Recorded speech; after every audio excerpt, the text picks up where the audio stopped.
Ini adalah serangga yang terlihat cukup aneh. Bentuknya tidak seperti serangga kebanyakan. Tapi meskipun demikian, mereka merupakan salah satu predator yang paling efektif. Tetapi bagaimana serangga predator yang bergerak lambat ini berhasil menaklukkan medan di hampir setiap benua di bumi? Apa yang membuat mereka sesukses sekarang?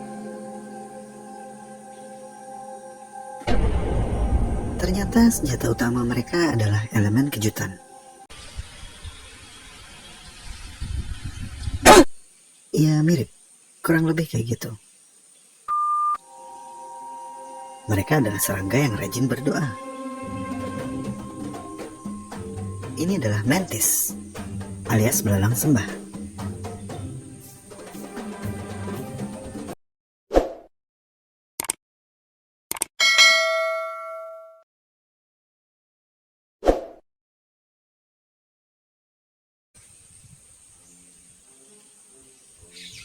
Mantis adalah kelompok serangga dengan sekitar 2.400 spesies yang tersebar di seluruh dunia. Mereka hadir dalam berbagai macam bentuk dan ukuran. Di Indonesia kita menyebut mereka belalang sembah. Namun kerabat terdekat mereka bukanlah belalang. Tapi apa? Ada yang bisa tebak? Kerabat terdekat mereka adalah kecoa. Dan seperti kecoa, mantis dapat ditemukan hampir di seluruh dunia. Mantis umumnya ditemukan di daerah beriklim tropis dan sedang. Kesuksesan mereka menaklukkan dunia berasal dari strategi berburu mereka yang sederhana, tunggu, dan sergap. Mereka menunggu mangsa hingga mendekat dan masuk dalam jangkauan serangan, dan kemudian menyergap. Menusuk tubuh mangsa mereka dengan kaki depan mereka yang berduri. Dan untuk menjadi predator yang efektif seperti sekarang, mereka telah melewati 3 adaptasi evolusi yang penting. Adaptasi yang pertama adalah mata mereka. Mantis memiliki salah satu penglihatan terbaik di antara semua invertebrata, yaitu mata menjemuk. Mata menjemuk mereka terbuat dari ribuan fotoreseptor yang disebut omatidia. Spesies yang lebih besar dapat memiliki lebih dari 10.000 omatidia. Mata menjemuk ini sangat baik untuk mendeteksi gerakan. Tiap-tiap omatidia menciptakan bagian gambar yang sangat kecil, seperti piksel dalam monitor komputer. Otak mereka kemudian menggabungkan semua piksel tersebut menjadi satu gambar penuh.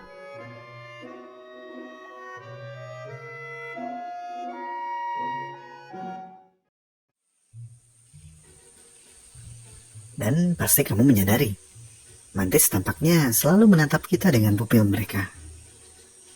Ya, dilihat dari sudut manapun, mereka seperti sedang menatap.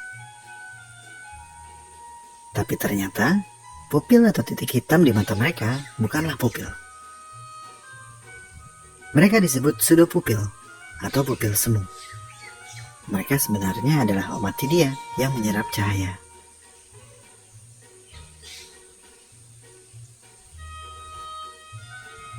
Yang membuat mata mereka lebih unggul dari hampir semua invertebrata adalah visi 3D mereka yang menyerupai manusia. Dua mata mereka menciptakan gambar yang sedikit berbeda, dan otak mereka menyatukan kedua gambar dari tiap mata untuk menciptakan persepsi kedalaman. Para ilmuwan menemukan kemampuan ini dengan meletakkan kacamata 3D kecil pada mata mantis, dan menjalankan tes yang sama. Tes yang mereka gunakan untuk menguji persepsi bidang dan ruang pada mata manusia. Dan penelitian tersebut menyimpulkan bahwa mata mantis mampu mendeteksi gerakan kecil dengan akurasi yang tinggi, yang tidak akan terlihat oleh mata kita. Dan ini adalah bagaimana mereka tahu kapan harus menyerang untuk menangkap mangsanya. Visi mereka sangat akurat, sehingga para peneliti mempelajari mata mereka untuk pengembangan prototipe kamera 3D. Mantis tidak dapat mendengar dengan baik, dan mereka sangat bergantung pada mata mereka. Maka dari itu, kebanyakan mantis adalah diurnal. Namun, banyak spesies yang juga terbang di malam hari dan kemudian tertarik pada lampu. Mantis dalam keluarga Liturgusidae yang dikumpulkan peneliti pada malam hari telah terbukti didominasi oleh pejantan. Ini menghadirkan asumsi bahwa penerbangan malam hari sangat penting bagi pejantan dalam menemukan betina yang tidak mobile dengan mendeteksi feromon mereka. Meskipun penglihatan mereka adalah salah satu adaptasi yang terhebat, tapi pada malam hari, mantis harus beradaptasi dengan mengandalkan indera mereka yang lain. Beberapa mantis dapat mendengar dengan perut mereka. Beberapa spesies seperti mantis budwig dapat mendeteksi suara frekuensi tinggi yang dikeluarkan oleh kelelawar dengan menggunakan organ khusus di perut mereka. Ini membantu mereka mendeteksi kelelawar jika mereka di pohon. Dan jika kelelawar mendekat, mereka melompat ke tempat yang relatif aman di tanah. Adaptasi kedua adalah senjata utama mereka, yaitu raptorial legs atau tangan berduri mereka. Mungkin bagian paling ikonik dari anatomi mantis adalah sepasang tangan mereka yang terlipat. Dan dari kedua anggota tubuh inilah mereka memperoleh nama mereka, praying mantis atau belalang sembah, karena pose mereka terlihat seperti sedang berdoa. Dan uniknya, spesies mantis yang paling umum adalah mantis religiosa atau belalang yang religius. Nama yang sangat harfiah. Tapi menurut saya, ini agak ironis. Karena seharusnya mangsa mereka lah yang harus berdoa.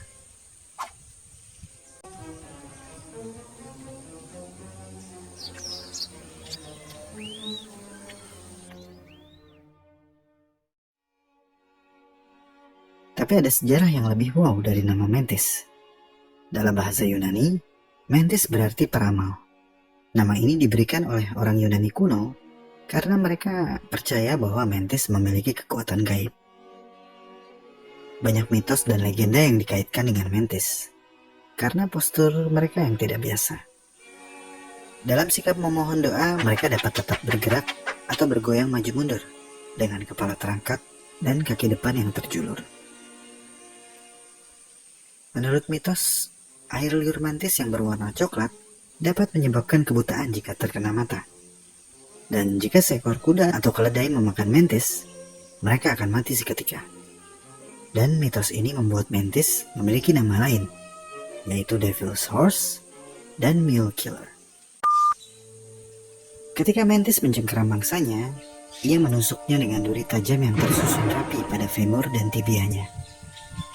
Duri-duri ini bukan sekadar aksesoris, karena fungsinya sangat krusial. Semakin mangsa meronta berjuang melepaskan diri, maka semakin dalam duri-duri tersebut menembus tubuh mereka. Begitu mangsa sudah terkunci, mereka mulai makan. Mereka bahkan tidak perlu repot-repot membunuh mangsanya. Mereka langsung memakan mangsanya hidup-hidup. Karena itulah salah satu cara terbaik untuk menikmati makanan. Fresh, selagi masih segar. Strategi ini membantu mereka menangkap apapun. Yap, apapun. Mulai dari mangsa yang berukuran kecil sampai yang berukuran lebih besar. Serangga kecil, kambil, tarantula, kuda, ular, kelar,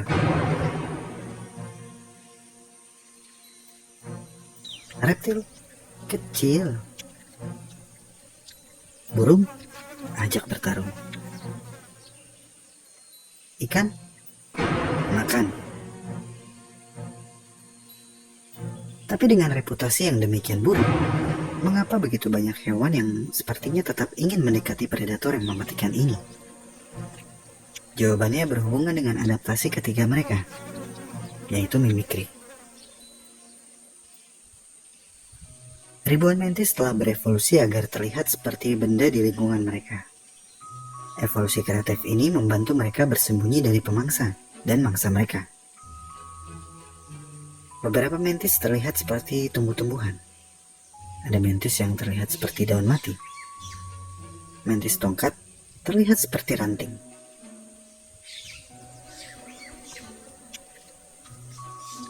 Mantis daun menyerupai daun hidup.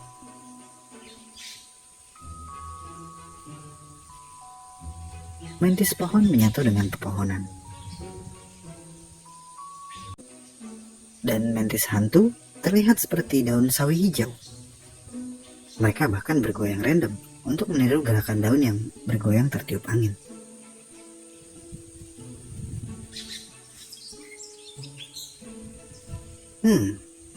Daun, ranting, batang pohon. Kalau mantis-mantis ini bersatu dan membentuk pohon, mungkin kita nggak akan tahu kalau pohon itu terbuat dari mantis. Mantis yang dinilai paling indah di dunia adalah mantis bunga, khususnya mantis anggrek. Mantis ini terlihat seperti bunga anggrek, yang bentuk dan warnanya menarik serangga yang mencari serbuk sari.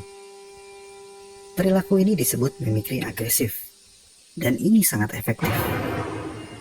Sama efektifnya dengan mantis semut. Tapi mantis semut memiliki keunggulan lebih jika dibandingkan dengan mantis anggrek. Mantis semut memiliki pertahanan kimia dan rasa yang sangat buruk. Ini membuat mereka tidak menarik bagi predator. Mantis semut muda meniru bentuk semut untuk menghindari predator. Jika dilihat sekilas, kamu gak akan tahu kalau itu adalah mantis. Kamu hanya akan melihat semut. Tapi ketika mereka tumbuh, mereka akan meninggalkan bentuk semut dan akan terlihat seperti mantis biasa. Tapi jangan tertukar dengan yang ini ya. Coba lihat serangga yang satu ini. Menurut kamu, serangga apakah ini? Tawon? Jika kamu menjawab ya, enggak salah sih. Karena ia memang terlihat seperti tawon. Ia memiliki semua fitur tawon, termasuk kepala yang seperti tawon, garis hitam dan kuning yang ikonik, dan rongga dada yang bulat. Bahkan sayapnya pun terlihat seperti tawon. Tapi ini bukanlah tawon. Kalau diperhatikan dengan seksama, akan terlihat kalau ini bukan tawon, tapi lebih mirip mantis. Ia memiliki kepala mantis dan kaki depan reptorialnya yang persis seperti kaki mantis. Bahkan, mereka menangkap lalat dan serangga kecil lainnya dengan kaki depannya dan memakannya seperti mantis. Apakah ini mantis? Bukan. Ini adalah mantid fly, serangga dari keluarga Mantispidae dengan lebih dari 400 spesies yang berbeda. Walau mantid fly terlihat seperti persilangan antara tawon dan mantis, mereka tidak ada hubungannya dengan kedua kelompok serangga tersebut. Sebaliknya, mereka berada di dalam kelompok Neuroptera, yang terdiri dari kelompok serangga yang disebut lacewings atau sayap jaring. Seperti kebanyakan makhluk hidup, mantis akan menghindari calon predator dengan bersembunyi. Tapi ketika bersembunyi tidak berhasil, mantis akan melawan. Ketika mantis terancam, mereka akan membuka kaki depan mereka agar tubuh mereka terlihat lebih besar. Beberapa spesies membuka sayap mereka, dan beberapa spesies memiliki pola di sayap mereka yang cukup efektif untuk menakuti predator. Round 1, fight! Mantis terkenal pemberani dan suka melawan hewan yang berukuran ratusan kali lebih besar dari mereka.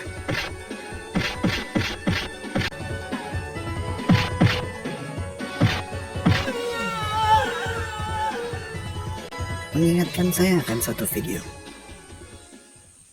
Tunggu kita. Ya, kami kan. Jam beleng kok. Serat. Tunggu lah, dapat duit aku. Tunggu tahan dan tunggu. Mantis juga memiliki reputasi sebagai kanibal. Tapi itu adalah bad science. Reputasi ini dimulai saat para ilmuwan mengamati bahwa di dalam lingkungan laboratorium, belalang betina terkadang memakan pejantan mereka setelah kawin.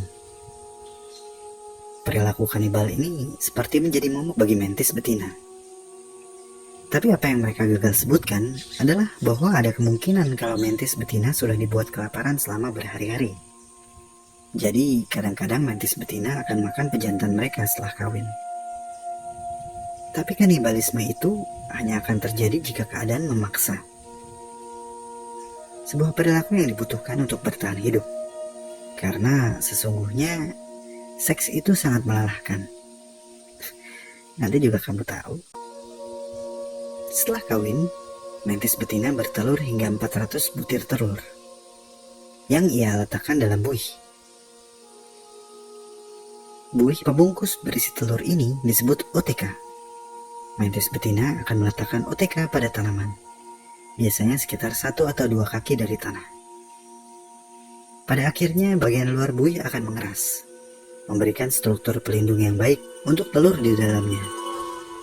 Tekstur OTK sangat mirip dengan styrofoam. Dalam kurun waktu 3-10 minggu, tergantung spesiesnya, mantis mini yang disebut nimfa akan menetas dari wadah telur ini.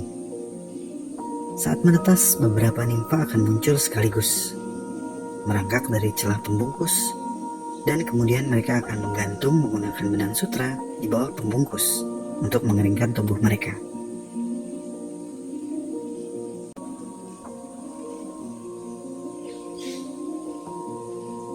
Bentuk tubuh mereka identik dengan belalang dewasa, tapi tanpa sayap. Ada yang langsung terpikir metamorfosis tidak sempurna? Yap, kamu betul. Dalam waktu 1 atau 2 jam kemudian, tubuh mereka mengering. Lalu mantis-mantis mini ini akan menghilang ke vegetasi terdekat, mencari serangga yang berukuran lebih kecil dari tubuhnya, seperti aphid atau lalat buah. Jika dalam waktu 24 jam mereka tidak mendapat makanan, mereka akan memangsa satu sama lain. Karena terpaksa. Lalu mereka akan membentuk sebuah klub bernama KKK atau kecil-kecil kanibal. Salah satu perilaku reproduksi mantis yang paling keren ditemukan pada mantis Brunner stick. Mereka tidak membutuhkan pejantan untuk bereproduksi. Bahkan, belum pernah ditemukan spesies jantan dari spesies mantis Brunner stick.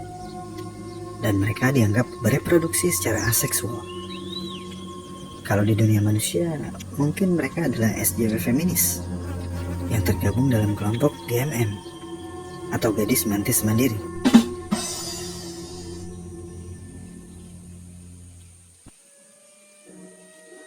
Belakangan ini banyak mantis dijadikan sebagai hewan peliharaan. Tapi karena umur mantis hanya sekitar 1 tahun, orang yang memelihara mantis biasanya akan membiarkannya. Pada tahun 2013, setidaknya 31 spesies dipelihara dan dikembangkan di Inggris, Belanda, dan Amerika Serikat. Jadi populasi mantis selalu terjaga dan tidak terancam punah.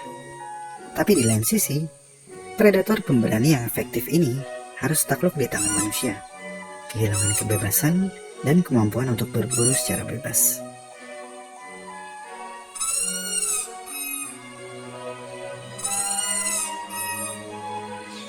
Dari mantis kita belajar tentang keberanian. Keberanian bukanlah ketiadaan rasa takut, tapi justru kemenangan di atasnya. Pemberani bukanlah orang yang tidak memiliki rasa takut, tapi pemberani mampu menaklukkan rasa takut.